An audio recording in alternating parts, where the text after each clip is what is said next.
Students, अब मैं parabola के कुछ और मिसलेनियस क्वेश्चंस को डिस्कस करने जा रहा हूं। The first question is if tangent at 3 points of parabola y square equal to 4ax intersect each other at PQR. If P and Q lies on the parabola x square equal to 4by, then find locus of R. तो देखिए इस question में क्या concept है। Parabola जो y square equal to 4ax दिया है, इसके 3 पॉइंट्स पर हमने टेंजेंट ड्रॉ कर दिया। ठीक है, तो वो पॉइंट्स में कुछ भी एज्यूम कर ले रहा हूं। हमने मान लीजिए a, b और c लिया, और जो टेंजेंट जहां इंटरसेक्ट कर रहे हैं वो है p, q एंड r। ठीक है, डायग्राम अकॉर्डिंगली बना लेंगे। अब कह रहा है कि 3 में से 2 पॉइंट पी क्यू आर में से कोई 2 पॉइंट इस पैराबोला पर लाई कर रहा है 4by। ठीक है, तो थर्ड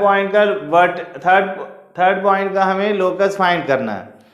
तो हम लोग किस तरीके से चलें वो देखते हैं।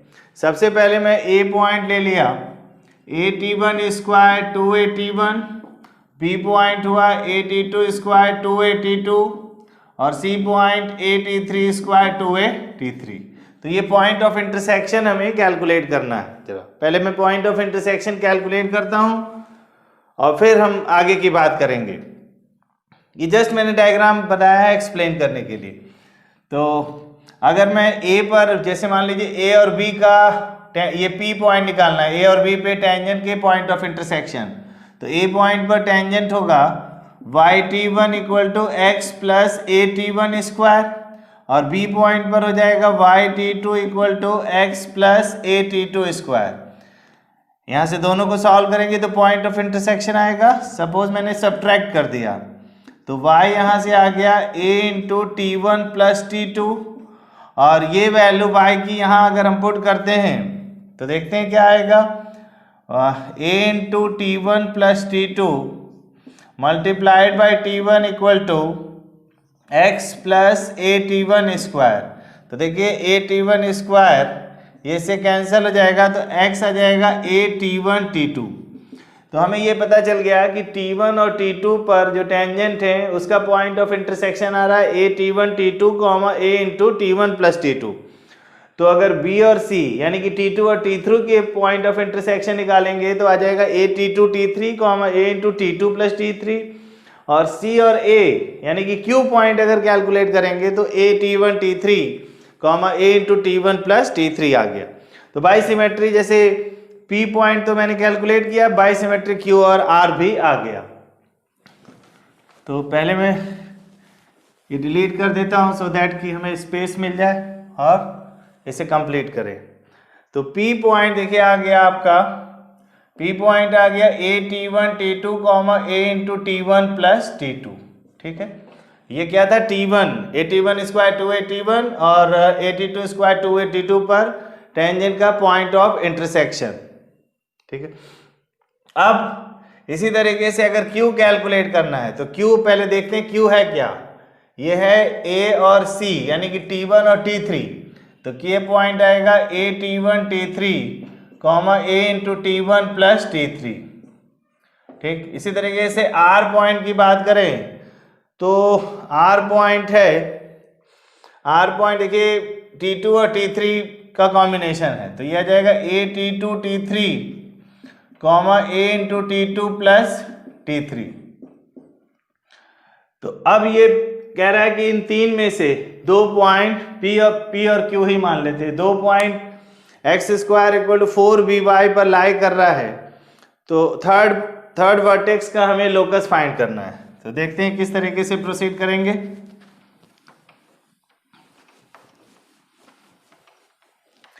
इस 3 में से 2 point x square equal to 4by, तो दिया है P और Q, हमने इसी को ले लिया तो कोई दिक्कत नहीं इसमें। तो ऐसा करें, देखिए यहां पर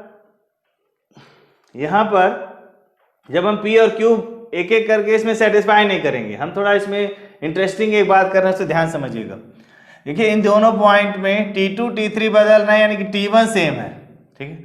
तो हमें दोनों पॉइंट को अलग अलग सेटिस्फाई करें, और उससे एक अच्छा मेथड होगा, हम इस पॉइंट को कोई पॉइंट ले लेते हैं a T1T comma a into T1 plus T, ठीक है। T1 दोनों में था तो T1 रहने दिए, और T2 और T3 की जगह T ले लिए कॉमन, ठीक है। अब क्या करेंगे, एक ही पॉइंट रखना पड़ेगा, क्योंकि जैसे ये पॉइंट रखेंगे T में क्वाड्रेटिक बन जाएगा, और उसी T के रूट हो जाएंगे T2 और T3। तो दोनों पॉइंट अलग अलग मुझे नहीं सेटिस्फाई कराना पड़ेगा, ये इंटरेस्टिंग स्टेप है इसमें। तो इसमें T में क्वाड्रेटिक बनेगा, और उसी का मैं सम ऑफ द रूट, ठीक है, उसी का रूट मान लूंगा T2 और T3 है, ठीक है। फिर दोनों पॉइंट अपने आप ही सेटिस्फाई हो गए। तो this point satisfy this parabola, तो एक्स स्क्वायर का मतलब a square T1 square T square equal to 4BY, ये हो जाएगा 4BY, y हो जाएगा T1 प्लस T। तो अगर मैं इसे सिस्टमेटिक कर लूं तो a square T1 square T square minus 4ABT minus 4ABT1 equal to 0। इसके रूट्स क्या हैं, इसके रूट्स हो गए T2 एंड T3। तो यहां से मैं sum of the root T2 plus T3 लिख दूंगा। T2 प्लस T3 हो गया माइनस B बाई ए, ठीक है।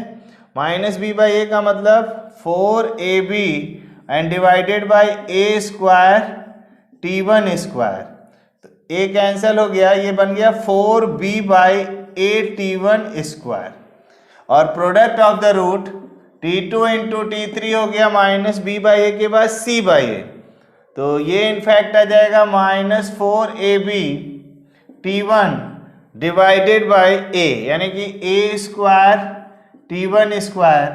तो यहाँ पर भी कैंसिल कुछ हो जा रहा है, ये आएगा माइनस 4B बाई T1। अब हमें T2 प्लस T3 और T2 इंटू T3 मिल गया इन टर्म्स ऑफ T1।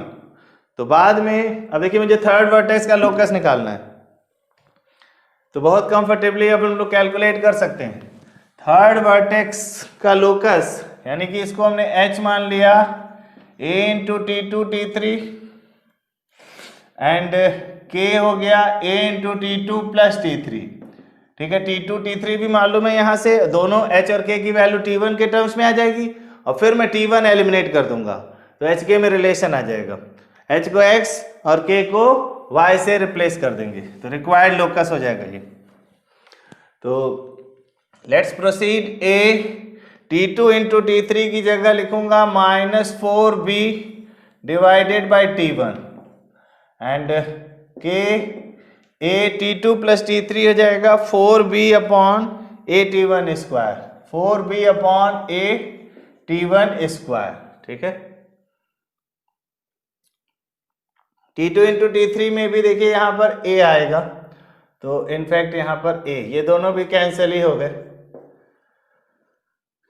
अब तो H की वैल्यू आ रही है माइनस 4B अपॉन T1 और K की वैल्यू आ रही है 4B upon T1 square, 4B upon T1 square.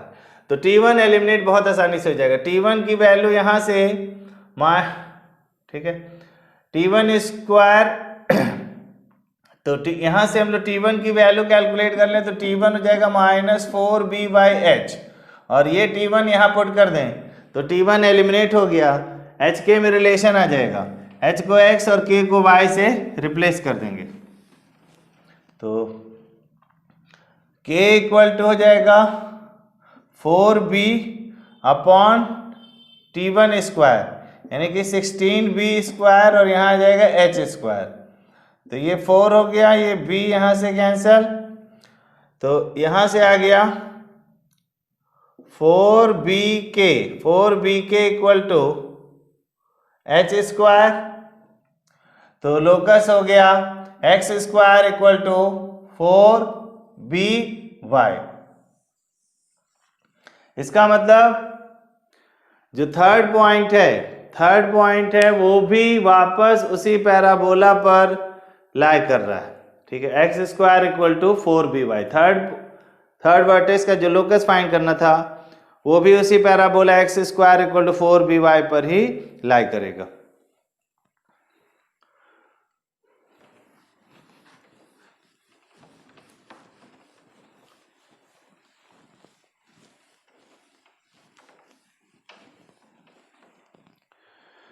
एक और क्वेश्चन में डिस्कस कर रहा हूं, find locus of mid point, find locus of mid point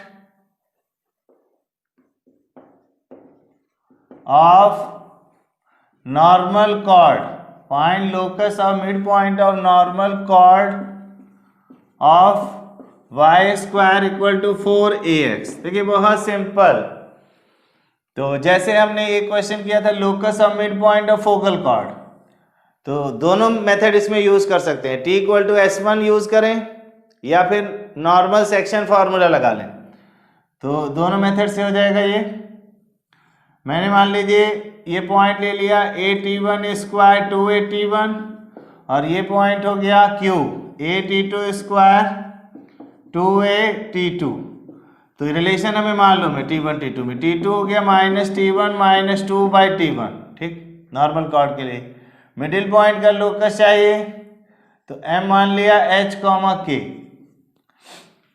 तो इसी की हेल्प से दो इक्वेशन तो हमें यही मिल जाएगी। h हो जाएगा x1 + x2/2 यानी कि t1 square + t2 square by 2 और k हो जाएगा 2a इंटू t1 + t2/2। तो दो और एक ही थर्ड इक्वेशन है।